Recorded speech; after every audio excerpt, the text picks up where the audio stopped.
to you wherever you're watching around the world. If you're watching us live, hello and welcome, and be sure to say hello in the comments and ask any questions that you like as we go through. If you're watching the recording, which I know a lot of people do, you can easily get in touch by just sending us an email, info@ukcpd.co.uk. I think we've got that on one of the banners here. Yeah, I think we do. No, we don't. I'll add it in a second. I've got all of the other banners from the previous show. Never mind. Okay, so what am I going to be talking about tonight? We're going to be talking about developing a success mindset, but doing that by using professional NLP and coaching qualifications. There's kind of a route to developing your skill set, gaining qualifications, and at the same time developing what we call this notional idea of a success mindset. Success mindset. So what do we mean by success mindset? Well, let's dive into the content and find out. So let me just load up my slides here. There we go. Slides up. So that's what we're going to be talking about this evening. And again, if you are watching live and I can't tell, because we're going out on lots of different platforms, we're going out on YouTube, we're going out on Facebook, LinkedIn, and I think another one as well. So sometimes it's a bit difficult for some of the comments to come through straight away. But if you can, send in a question and I'll keep the little box here open so I can keep an eye if any questions come in, and I'll answer as we go along. Okay, so here we go. Developing a success mindset with professional NLP and coaching qualifications. So those people who say they've got it, or you can kind of have this notion of what that might be like perhaps. But if you've got a success mindset, you understand that you can achieve your professional goals with persistence, adaptability, and a strong willingness to evolve or to grow and to be more tomorrow than you are today. A success mindset involves all these traits, including the right attitude, and that's very, very important. We'll talk more about that going along.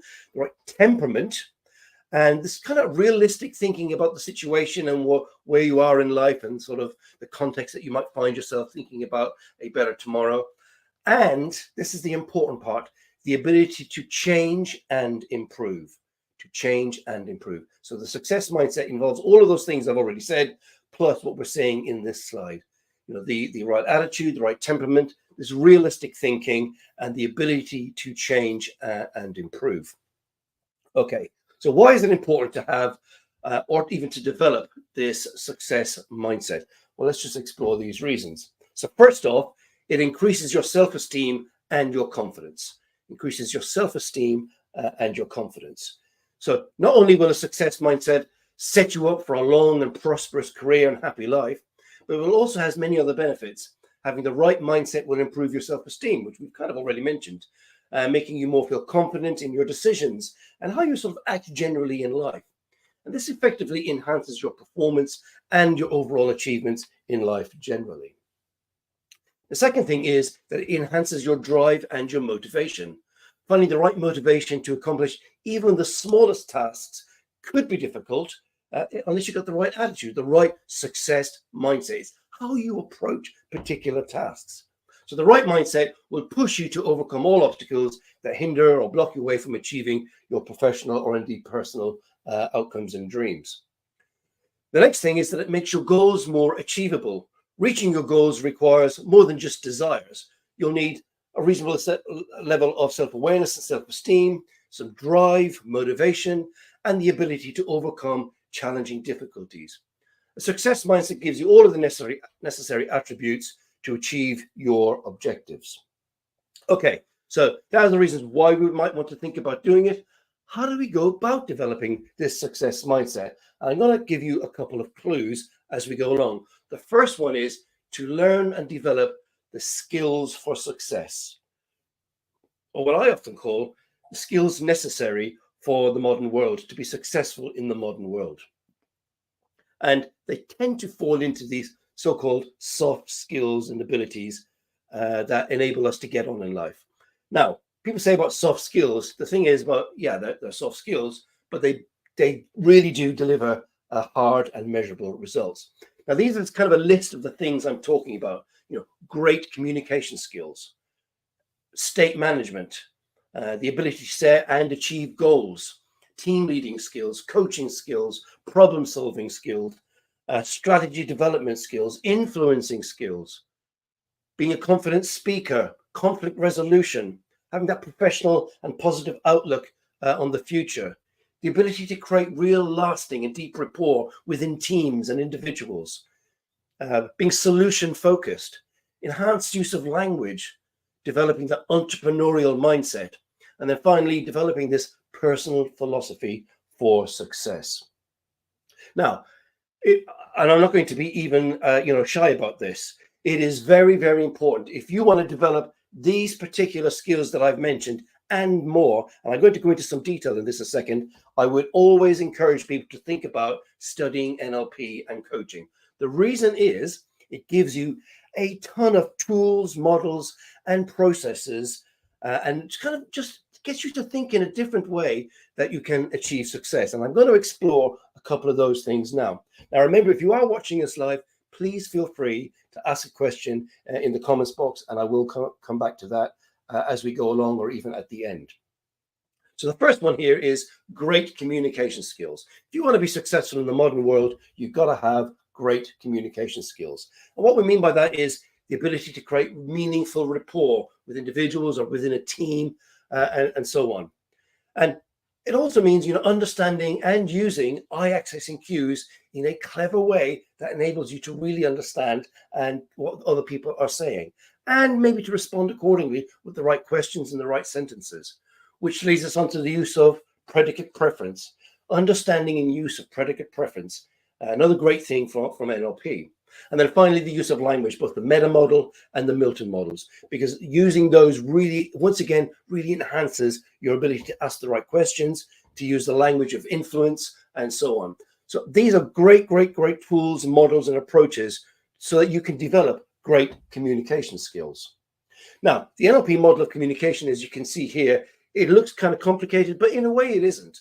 So, we hear things, or we're in a conversation with somebody, and then we process all of that information based on our state, our physiology, our internal representation system, maybe our attitudes, our beliefs, our values. We delete, we store, generalize. All of those things are happening at the same time. And so NLP teaches us to understand, A, how that works, and B, to be able to use those processes in a way that enhances our communication skills. Now, this is kind of an overview of NLP, which I always quite like to share with students who are studying NLP, because it really does give you a sort of a view of how NLP works. So you can sort of see here internal and external thinking state, emotional state, the knowing, the doing, the thinking, the feeling, how all of these things interact.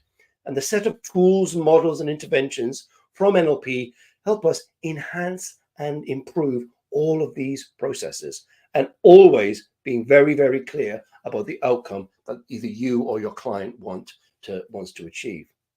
Now, the second thing, I started to look at a couple of things, is this notion of developing a personal philosophy of success using the presuppositions of NLP. Now, we do devote a whole sort of, I think, a morning on our practitioner program to this because it's so important.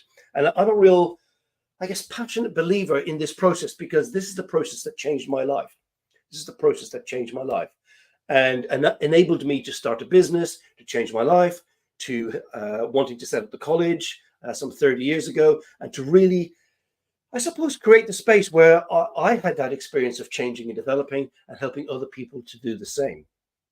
So I've just got a few of the presuppositions here. Obviously, on the course, we'll go into a lot more detail and cover all of the presuppositions. But first off, think about this. You're at that point in your life, you want to make some changes, perhaps. And so the first presupposition to really understand as a truth for yourself is this: if you always do what you've always done, you'll always get what you've always had. Now, I know that kind of sounds maybe even ironic or possibly even sarcastic, but actually it's very, very powerful, because I think it's the old Einstein thing. If you want to change something in your life, you have to have a higher level of thinking to make the difference. Behaving and thinking the same way is just going to create the same situation that you're already in. So you got to change something. So if you want something new in your life, you got to change your behavior, but also your thinking, because in NLP we also say thinking is a behavior. So if you always do what you've always done, you'll always get what you've always had. So you've got to make a change. So that means stepping into the future, developing new skills, changing your habits, changing your thinking. So that might require some training or some coaching or a lot of personal development or some kind of deliberate action. You're going to make a change. This leads us on to the next presupposition. There's no such thing as failure. There is only feedback. Now, I know it's a hard one to swallow in a way because you think it's screwed up, it's a failure. Yeah, but that's an emotional thing. The minute we start hearing the word failure, we start getting into an emotional state, beating ourselves up. And then the internal dialogue starts. See, I've screwed up again. I shouldn't have tried that. Fear of failure starts to creep in. And all of those things pull together to stop us moving forward. And it creates the so-called limiting beliefs. So if we accept as a truth for ourselves from here on in, every time something goes wrong or doesn't work out quite as planned, that's okay. It's not failure, it's feedback. It's kind of like that thing after action review that we do in coaching. So this is what I set out to do. This is what happened. What learning is from this situation that I can not only try again, but try differently. So the old saying used to be, if at first you don't succeed, try again. That's fine. The sort of edit that we would make to that, if at first you don't succeed, try again differently. So you've learned from that feedback and you're going to do something differently. And then it's not what happens that makes the difference. It's what you do with it, which is linked to the previous two.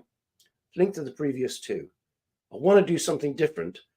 I'm getting the feedback and I'm thinking, okay, it's kind of, is this failure or is this feedback?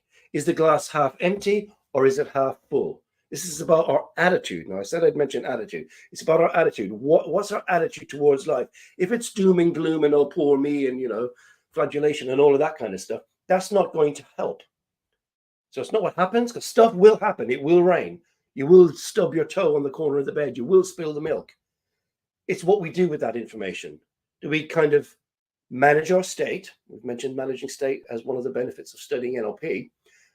Or do we, fly off the handle and think, oh, there goes the day, I've chipped a nail. That's not going to help. This is about understanding what's important and what's not important. And then the final one, there are more presuppositions. The final one I want to share this evening with this notion of kind of beginning to develop this philosophy of success is, if you want to understand, act. The learning is in the doing. So it kind of fits with what I've already said. You've got to do something. Now, one of the other key things about, of course, developing a philosophy of success is you must have a destination. You must have a destination. What's your outcome? Where are you going? And we always encourage people to have a 6-month, a year, and kind of a 5-year outcome plan, kind of a strategy for your future. I often call it sort of, well-formed futures, well-formed goals, well-formed outcomes, well-formed futures. So you have a plan for where you want to take your life, where you want to take your business, and so on. So once again, I'm going to come back to this NLP practitioner and coach certification. So why the two things together? That's one of the questions we're often asked about. Well, it's very, very simple. Coaching is a framework. If you think about the GROW model, the other models that we explore in our program, it takes you from A to B. It's a goal, what do you want, and all through that process. And then NLP is the toolkit that you can use to accelerate that process of change, growth, and development. So NLP is a set of tools, models, and interventions that fit with the coaching process, the coaching framework. And that's why we put the two things together. So if you were to consider studying NLP and coaching with us, as an example, you'll get 3 internationally recognized qualifications. Obviously, you get the NLP practitioner, and that's accredited by the ANLP, the Association for NLP here in the UK. You get a certificate in business and life coaching, which is accredited by the Association for Coaching. That's the professional body here in the United Kingdom. And something we added a couple of years ago, because it was a real issue that seemed to be coming up time and time again with some clients, stress and anxiety, is the first aid in mental health for coaches and NLP practitioners. And it's a level 2 award from the FAA. So they're the 3 qualifications you get if you study the course. And of course, we send out a study pack to you once you registered, and the study pack contains your training manual, the schedule of all of the workshops, the assignment details. We send out a notebook and pens and all of those kind of things. So you're ready to go on day one. Pen, notebook, manual, the whole lot is sent out to you in the post, so you're ready to go straight away. And then somebody asked about what other benefits do we get. That was asked this morning, so I thought I'd put these last couple of slides in.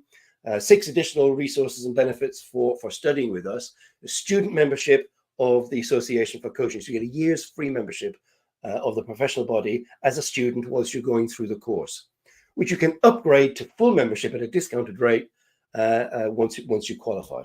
You get full professional membership of the ANLP professional body once you qualify, and we give that as a gift to all of our graduates. Professional indemnity insurance discount codes that we give you as well. You get listed on Coach Finder, so you can start to promote your business and your practice straight away.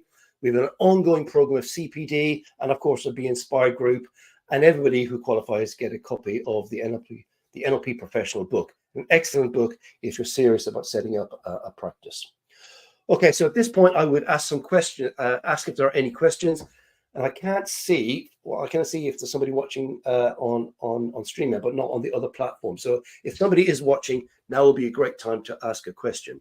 If you're watching on the catch-up, on the videos that go out following the live broadcast, info at UKCPD.co.uk, and we'll get back to you as fast as we can. Okay, so I think that brings me to the end of the broadcast. As we don't have any questions coming in, I'll wait one more minute. Let me just get rid of the slides. There we go. And if you find you enjoy this, you might even want to consider joining the Be Inspired group. It's completely free. You'll get daily, weekly, and monthly personal and professional development content straight into your inbox. All right, guys, I'm going to wrap up now. I don't got any questions coming in. Take care of yourselves, and I hope to see you on the next broadcast. Till then, keep on smiling. Bye for now.